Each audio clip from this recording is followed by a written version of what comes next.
I'm in Bristol to meet 12-year-old Isla, who's autistic. She hasn't been going to school for over a year. Hi Isla, hi Sarah, how are you guys? We're good, thank you. We're starting off my visit with one of Isla's favourite things to do, the fun and relaxed activity of slime making. You don't go to school, right? Of course not. Hate it there. School is stressful. We tried to tell them that they need to understand me, but they didn't. Not all disabilities are visible. Isla's brain works a bit differently to many others. Autistic people can find it harder to communicate and interact with others. They may have their own strengths and challenges. No.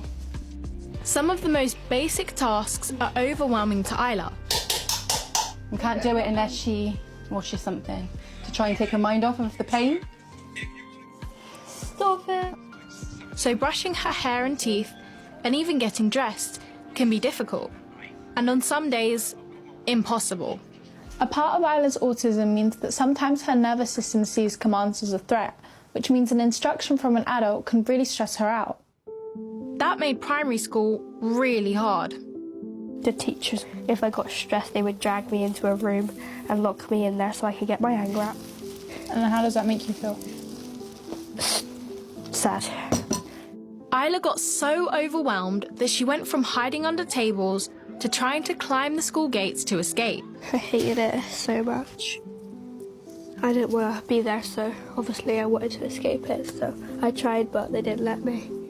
It took 3.5 years for Isla to be diagnosed as autistic, and she was falling further behind in her education.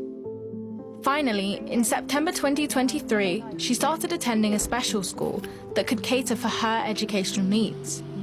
But the nearest suitable school was 45 minutes away, and the journey was really stressful for Isla. She also found being in the new school triggered bad memories of her previous school experiences. After 2 weeks, she had to leave because it was just too difficult for her.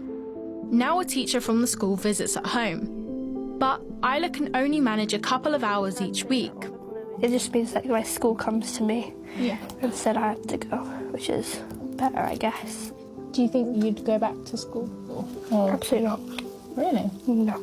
Come on, breakfast. Yay. Her mum feels that a quicker diagnosis would have meant earlier access to the specialist help Isla needed, and may have prevented her developing such negative feelings about school. Recently on FYI, Scarlett put this issue to the government's Education Secretary, Bridget Phillipson. She's responsible for everything that goes on in England's schools. The number of kids with special educational needs and disabilities has more than doubled in the past 9 years, but loads aren't getting the support they need. So what are you going to do about these problems? The whole system where it comes to support for children with special educational needs and disabilities just isn't working in the way that it should. There's a lot more that we need to do. So as part of the review that we've got underway, that is being led by experts in education, and they're looking right across the board at all areas of the curriculum and what we need to do differently and making sure it's inclusive as well. You can see more on the challenges that disabled children face to be treated equally on FYI Investigates Disability and Me at first.news/FYI.